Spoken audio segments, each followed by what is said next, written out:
Pemirsa, kita bertemu kembali di Karni Ilyas Club. Pekan ini polemik ataupun diskusi tentang penembakan di rumah Kepala Divisi Propam udah nyaris 2 pekan lalu, tapi masih ramai diperbincangkan di masyarakat. Tidak hanya di kota-kota besar, mungkin sampai ke kampung-kampung juga jadi perbincangan. Dan ini sangat menarik karena dramatis dan melibatkan 2 polisi. Sehingga judulnya pun di berbagai media, polisi tembak polisi di rumah Kadif Propam. Jadi itu tragis sekali yang terjadi. Dan selain dari berita di media-media mainstream, bahkan juga media sosial, yang berkembang lagi isu, bisik-bisik. Ini udah liar sekali. Dan bermacam-macam isu ini muncul di publik. Jadi kami terpanggil juga akhirnya supaya apa sesungguhnya yang terjadi itu bisa diluruskan. Mudah-mudahan dari diskusi sore ini bisa diluruskan sehingga institusi Polri yang notabene itu tiang negara ini, dan itu tidak pernah boleh, gak ada dan harus ada sampai dunia kiamat. Dan harus diselamatkan. Dan jangan sampai institusinya yang rusak gara-gara kasus ini. Saya akan mulai dulu dari Pak Ito. Pertanyaannya sebagai Kabar Reskrim dulu yang sangat berpengalaman, bahkan baru selesai mendekati pensiun atau udah pensiun malah pas hari pensiun, dan kemudian juga dan nyaris jadi Kapolri. Pemirsa, saya tahu banyak tentang itu dan hampir diumumkan jadi Kapolri. Sayang umurnya waktu itu tinggal 11 bulan menjelang pensiun, sehingga itu terpaksa dibatalkan presiden dan diganti dengan yang lain. Dan tampaknya setelah itu dapat hadiah hiburan juga dari presiden. Jarang-jarang Kapolri akhirnya jadi ada, tapi jarang-jarang. Jadi dubes di Myanmar. Sore ini saya undang, selamat sore. Sore Bang Karni. Selamat sore juga untuk pengacara kita yang sudah lama saya nggak ketemu. Iya udah rindu ini Bang Karni. Gian. Terima kasih Bang Karni. Di sini juga ada Gian satu. Iya. Tapi nggak ada potongan Bataknya. Ini asli. Kalau ini asli. Kalau itu saya jadi. Itu Catherine Asiagen India dia. Dari Sri Lanka. Terdampar dulu kan. Terdampar diangkat oleh warga Asiagen. Ya, bukan dia, mungkin bapak-bapak. Pemirsa, saya minta dari Jenderal Ito Sumardi, ini sesungguhnya apa yang terjadi, Jenderal? Baik, makasih Bang Karni. Sebetulnya kasus ini adalah menurut saya kasus kriminal biasa.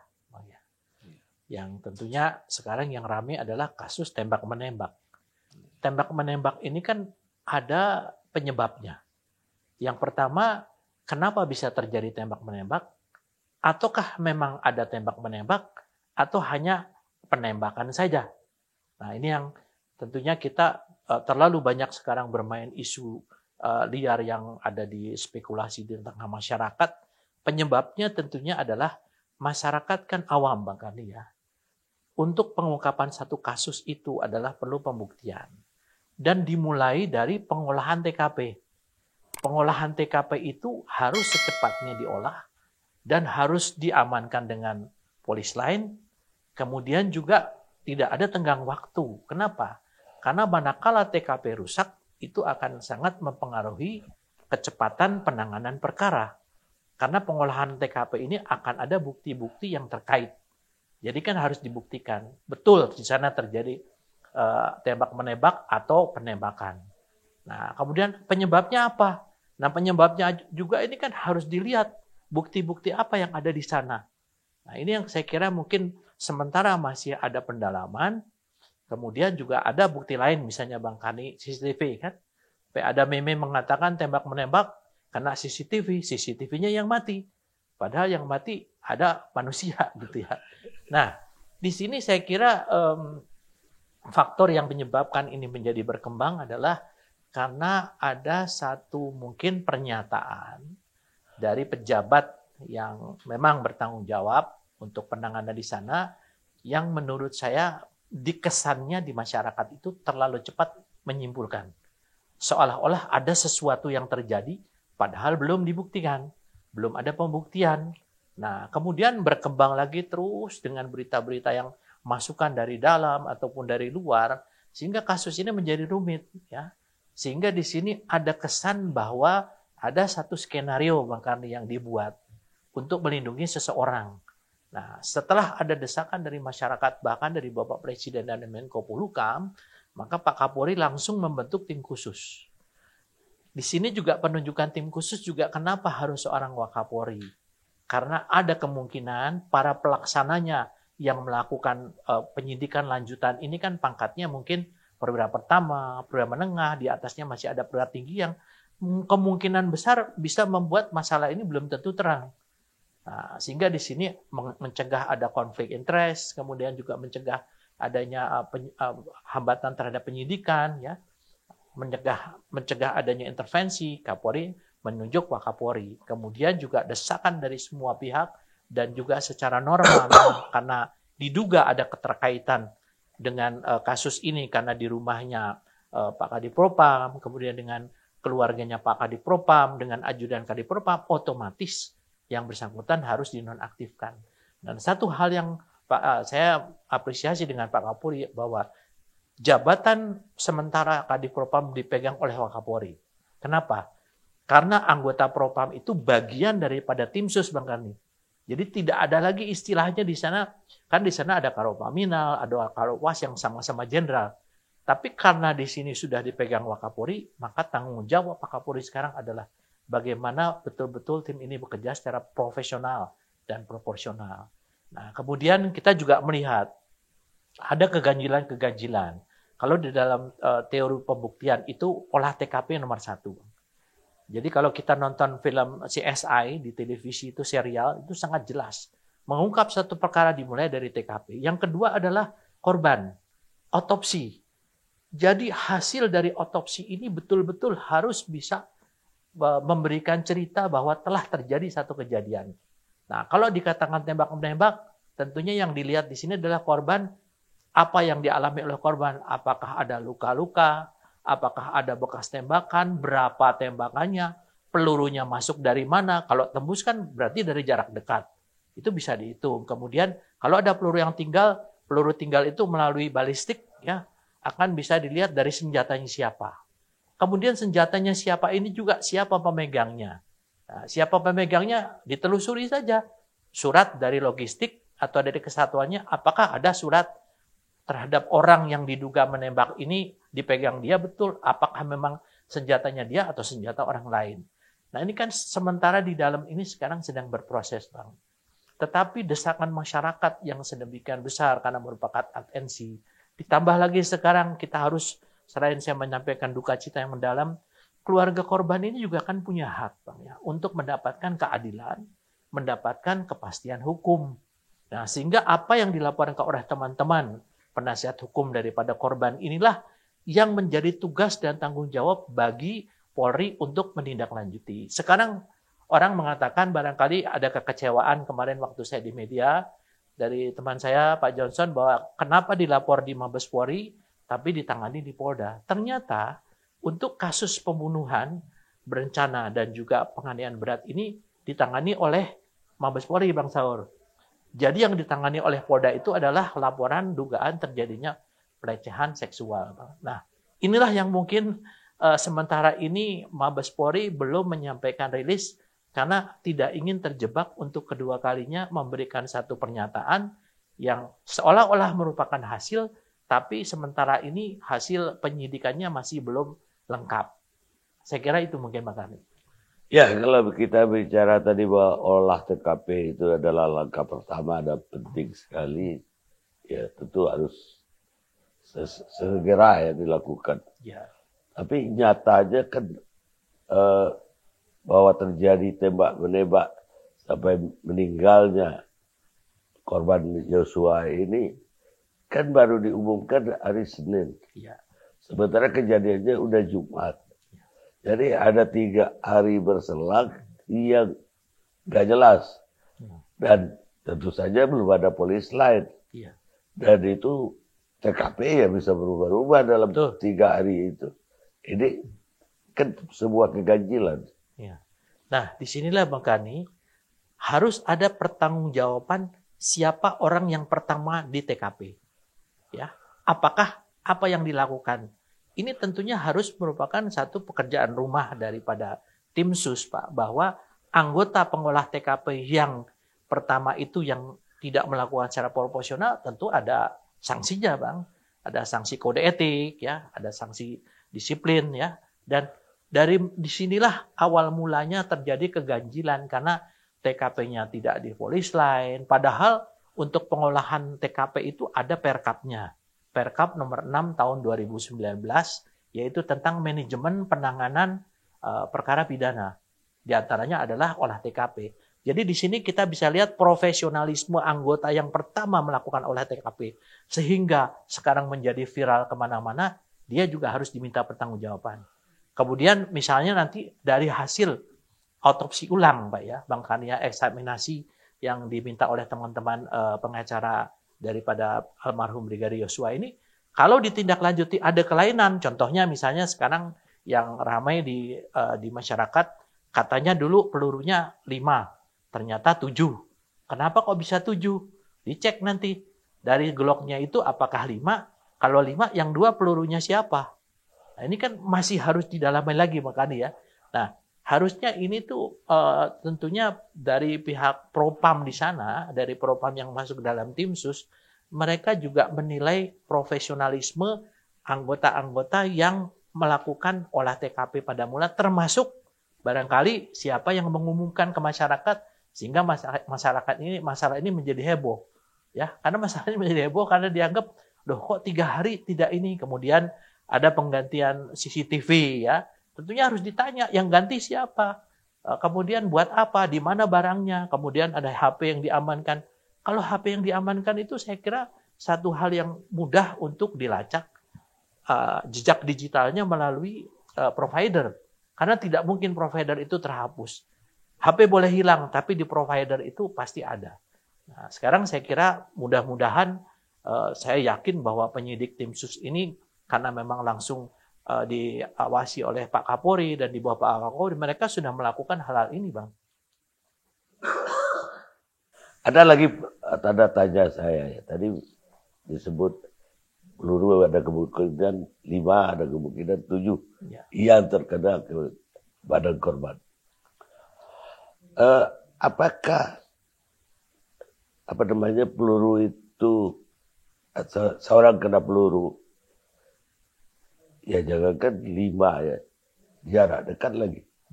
Saya kira 2 saja. Dia itu udah mematikan itu kalau di tubuh atas ini. Lah buat apa masih ditembak juga? Itu. Nah, makanya di sini Bang Karni, hasil daripada kedokteran kehakiman, ya itu akan menentukan kapan korbannya mati, Pak, meninggal. Ya, ini waktu, Pak, waktu korban meninggal. Bagaimana cara korban meninggal? Apakah meninggalnya itu langsung ataukah meninggalnya setelah beberapa kali ditembak? Nah, sekarang kalau itu namanya peluru sampai 5 masuk, kalau misalnya duel ya yang mungkin sebagaimana yang disampaikan, itu saya kira juga kita melihat daripada akurasi, kita juga harus melihat kemampuan yang menembak ya Bang ya. Tapi kalau ditembak jarak dekat tentunya ini juga memerlukan ahli dari psikologi, Bang, psikolog. Orang itu kan mungkin menghabisi seseorang karena rasa marah, dan lain sebagainya. Dan ini tentunya juga harus melalui satu proses penyelidikan terhadap si orang yang melakukan penembakan. Jadi saya kira di sini kalau untuk kasus tembak-menembaknya, dari Brigadir E ini juga tidak bisa dikatakan bahwa dia itu sebagai saksi dan tidak bersalah membela diri. Yang bisa menyatakan bahwa membela diri itu adalah melalui satu proses peradilan. Jadi nanti pengadilan, oh dia overmah misalnya Pak ya. Ya. Saya kira itu mungkin yang harus dilalui melalui satu proses, tidak dengan serta-merta kita menyimpulkan hanya berdasarkan keterangan saksi. Ya, kembali ke tembak menembak tadi. Ketika seseorang itu sudah kena 1 atau 2 peluru, apakah masih bisa membalas tembakan dengan 7 peluru lagi? Walaupun tidak kena lah. Tapi 7 peluru menembak itu. Kalau dalam bayangan saya, 1-2 peluru dia tuh udah nggak berdaya. Nah, itu kan kita mungkin saya tidak bisa menyampaikan satu asumsi karena kita masing-masing kan berbeda pengalaman ya Bang ya. Saya sebagai orang yang punya pengalaman di bidang kemiliteran, tentunya saya punya asumsi sendiri dan mungkin masyarakat juga termasuk Bang Karni punya asumsi sendiri. Tapi sekarang yang harus dibuktikan adalah betul yang disampaikan Bang Karni. Orang dalam keadaan ditembak 1 kali, dia kalau logika saya pasti saya akan membalas. 2 kali membalas. Kalau sampai 5 kali, ya kenapa bisa 5 kali dan kenapa misalnya tembakan itu yang oleh dia itu kemana-mana sedangkan latar belakang dia itu memiliki pendidikan khusus ya Bang ya. Sebagai polisi yang memang khusus yang sudah terbiasa menembak. Meskipun saya luruskan di sini bahwa sniper itu adalah orang yang memiliki kemampuan menembak dengan senapan. Tetapi seorang sniper belum tentu dia itu jago dengan senapan senjata pendek dengan CNP. Nah itu yang jadi seorang sniper belum tentu dia bisa menembak dengan senjata pendek dengan ahli. Saya kira itu juga harus merupakan bagian daripada kesimpulan dari penyidikan itu Bang ya. Ya, kembali ke senjata Glock tadi. Saya dulu pernah pegang itu. Itu saya lupa, itu bisa berkali-kali atau dikokang lagi. Ya, saya pernah memegang senjata Glock, Bang. Jadi itu kan sistemnya adalah langsung, Bang ya. Jadi dia karena ada gas yang mendorong sehingga dia bisa berkali-kali. Sama dengan senjata yang buatan Ceko HS yang dipakai oleh korban, ya. Tapi Glock ini adalah senjata yang memang saat ini di dunia termasuk senjata yang sangat modern, Bang ya. Hanya sekarang yang dipermasalahkan memang mungkin standar di angkatan ya dengan standar di Polri beda. Ada penggunaan Glock yang digunakan untuk kebutuhan khusus. Contohnya waktu saya kabar eskrim, saya punya ajudan, saya punya pengawal dari Densus yang dari Tamtama, mereka semua dilengkapi dengan Glock dan senjata panjang. Nah, sekarang tinggal ditelusuri saja apakah Glock ini dipegang oleh si Baradae, senjatanya dia atau bukan, dicek aja di surat-suratnya Bang. Karena setiap pemegang senjata itu wajib harus dilengkapi dengan administrasi. Kapan dia diberikan senjatanya? Atas nama siapa? Berapa peluru yang dipegang sama dia? Nah, jadi saya kira kalau masalah penggunaan senjata Glock itu memang tergantung kebutuhan ya Bang Karni ya. Karena memang kalau standarnya di kepolisian itu Glock dipegang oleh perwira.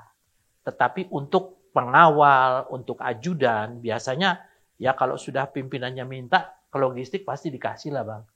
Nah, kira-kira gitu Bang. Kalau untuk masalah senjata saya kira kita tinggal telusuri saja administrasinya, apakah itu dipegang oleh yang bersangkutan atau bukan. Kalau bukan kan gampang.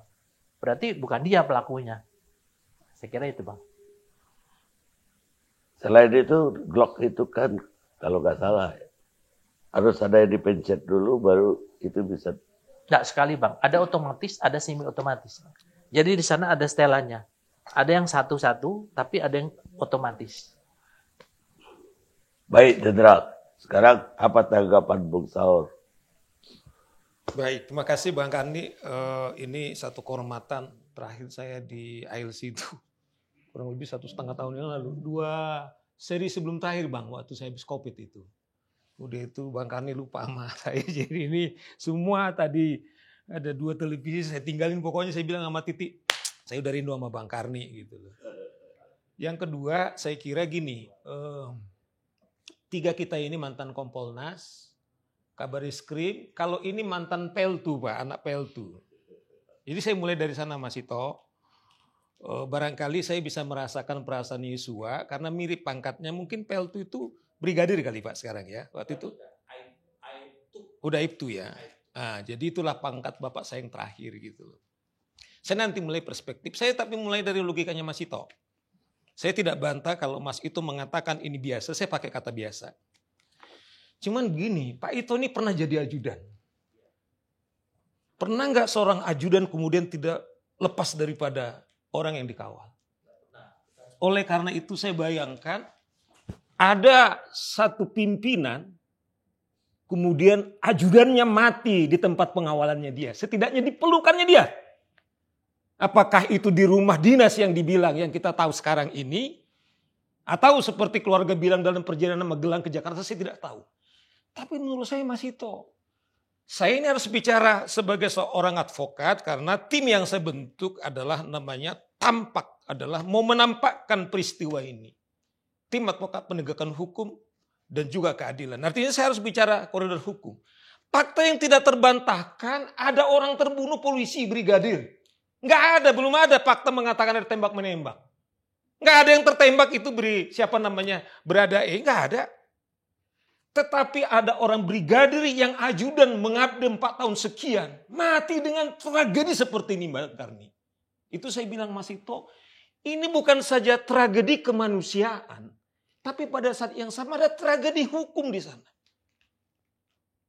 Bang Karni sebagai mantan Kompolnas, Mas Ito sebagai Kabarisskrim, bahwa Kadif Propam adalah wajah depan daripada kepolisian, tetapi adalah garda terakhir daripada pencari keadilan dan juga martabat kepolisian. Maksud saya Bang Karni, disitulah nyawa itu hilang, ajudannya itu hilang. Saya bayang nggak akan terjadi di dunia yang seperti ini. Kalau masih polisi biasa Bang, ajudan Bang. Tahu nggak ajudan ini? Bahkan menghitung katanya belanjanya pun dia. Saya nggak tahu yang lain. Tetapi ini mati. Yang mengatakan bosnya ini, yaitu Sambo katanya sedang PCR. Saya lajun seorang kadip Bang Karni dalam PCR itu pergi, tetapi ajudannya tidak ikut. Ini yang tadi sama Mas Ito. Ini kalau kita bicara hukum, ini juga dikejar. Di mana tempat PCR-nya atau lajim nggak seorang kadip Irjen kemudian Pol ketika dia melakukan PCR yang hari demi hari dia harus pergi. Tanyaan tuh. Tetapi kenapa jadi ini luar biasa Mas Ito? Coba bayangkan. 3 fungsi kepolisian. Pertama adalah penegak hukum. Kedua yaitu menjaga keamanan dan ketertiban kita. Dan ketiga melindungi atau melayani masyarakat. Bagaimana mungkin coba bayangkan. Ini peristiwa di mana Kadif Propam Irjen Polnya tahu karena dialah yang melaporkan kepada Kapolres. Istri saya katanya dilecehkan. Saya nggak tahu apakah pelecehan seksual. Ya toh yang saya tahu teori pelecehan seksual adalah tidak ada namanya pelecehan seksual itu dari orang tidak berdaya kepada orang yang punya otoritas. Teori kemudian soal pelecehan seksual adalah yang punya otoritas, yang punya relasi kuasa kemudian bisa melecehkan bawahannya. Apapun statusnya ini disebut supir, nggak ada kaitan supir istri Propam dengan polisi. Tetapi ini adalah diperbantukan kepada yaitu Kadif. Nah inilah tragedi yang kita bilang itu Mas Ito. Tiba-tiba CCTV yang tadi Mas Ito hilang. Peristiwa pembunuhan kalau kita bilang pisem itu, kalau bukti itu tidak bisa tersentuh dalam 1 hari. Tiba-tiba hilang, dibuktikan baru 3 hari. Apa yang terjadi? Inilah pertanyaan-pertanyaan. Benar nggak seperti Bang Karni bilang ditembak? Nggak ada itu tembak menembak. Faktanya Brigda E tidak ada ketembak itu Mas Ito. Yang juga 7 tembakan yang dibuat itu adalah kemudian tidak ada katanya mengena. Coba bayangkan mereka dalam posisi yang sama. Kalaupun dia harus mengumpat di tempat yang lain. Saya bayangkan rumah itu tidak akan seperti pelarian ke hutan. Dengan kecepatan tembakan seperti saya kira kemampuannya sama. Pasti ketahuan. Nah, tragedi-tragedi, misteri-misteri inilah Mas Ito. yang kemudian publik kemudian bertanya termasuk kami. Saya sendiri terus terang Mas Ito, waktu saya bentuk tim itu, ada temannya Mas Bang Karni mantan menteri, saya nggak sebut nama lah. Dia bilang begini, Bang Saur, saya bilang dengan tetesan air mata saya. Apakah di usia saya kemudian yang mau tua ini saya dituduh, kemudian saya harus menyaksikan seperti ini. Alasannya Mas Tito, ketika mayatnya diserahkan, kemudian untuk dilihat pun kemudian tidak bisa dilihat. Bang Karni pada saat mayat dikasih, statusnya dia masih polisi loh Bang Karni. Masih polisi loh Bang Karni. Tetapi tidak ada upacara. Binatang sekalipun nggak seperti itu. Kita layak melihat anjing kita yang mati. Nah oleh karena itu saya himbau kita sekarang, misalnya ada lagi yang konyol misalnya, kayak kemarin misalnya. Pagi Kadif Humas mengatakan tidak lagi otopsi ulang. Kemudian ketika kita lihat gambar-gambar berbeda, ada pesayat-sayatan, kemudian ada beberapa tempat luka. Kemudian Mabes membuat konferensi pers. Kami memenuhi supaya otopsi ulang itu kemudian akan dilakukan karena keluarga. Nah coba bayangkan ini jadi kayak main-main kita Bang Karni. Oleh karena itu saya bilang kita harus serius. Kalau kita cinta seperti ketika saya laporkan kemarin hari Senin, Saudara Sambo ke Kadip Propam biarpun bersih tegang. Kemudian saya bilang saya mewakili advokat dan mewakili 270 juta orang yang merasa juga memiliki soal polisi Indonesia, termasuk saya. Saya adalah anak yang saya bilang Bang Karni, anak ayah saya itu Mobrik, tidak mau disebut Brimob. Saya tahu persis bagaimana hari-harinya biarpun anaknya 8 tidak cukup uang, untung ibu buka lapo, tetapi dibangga sekali kepada polisi. Kami tidak ingin lembaga ini kemudian jadi tercabik-cabik. Nah oleh karena itu saya kira kita dorong semua ini, termasuk para senior-senior kita, teman-teman Mas Ito, jangan kemudian kita mati-mati membela buta korps, bukan itu. Kalau kita bicara korps kepada polisi dia adalah garda terdepan penegakan hukum. Standar kita pembelaan adalah apakah hukum ditegakkan. Bukan, kalau emang ada 10, ini habisin. Misalnya Kapolres pernah bilang, saya kemarin sebut, dia rilis berita bahwa karena penembakan itu terjadi karena pelecehan, kemudian Brigadir Yosua, kemudian panik. Kemudian langsung menembak, nah karena ditembak kemudian berada E kemudian melakukan pembelaan sehingga tidak layak dibela. Coba bayangkan Bang Karni. Saya bilang bukannya dia jadi polisi, bahkan menjadi pengacaranya si pembunuh. Kita nggak tahu siapa sekarang pembunuh ini. Tetapi sekaligus jadi hakim. Yang saya bayangkan pada saat itu kalau gelar perkara, kalau sangat serius ini ditunjukkan buktinya adalah ini. Pelakunya adalah ini. Nah oleh karena itu Mas Ito menurut saya ini kita harus segera senior-senior juga jangan membabi buta. Korps kita adalah bagaimana penegak hukum ditegakkan sehingga ini bisa terang benderang. Karena begini Bang Karni, ini kembali.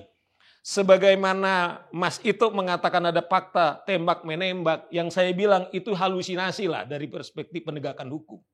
Ya yang pasti siapa almarhum itu tidak pernah tembakannya kena, tetapi berada 5 tembakannya kena. Oleh karena itu yang pasti bagaimana tiba-tiba muncul misalnya bahwa kasus upaya pembunuhan itu naik lidik ke Polda Metro sama upaya pelecehan seksual sudah naik lidik ke Polda Metro, tapi fakta yang terbunuh ini kemudian baru dilaporkan kemarin katanya akan diproses gitu loh.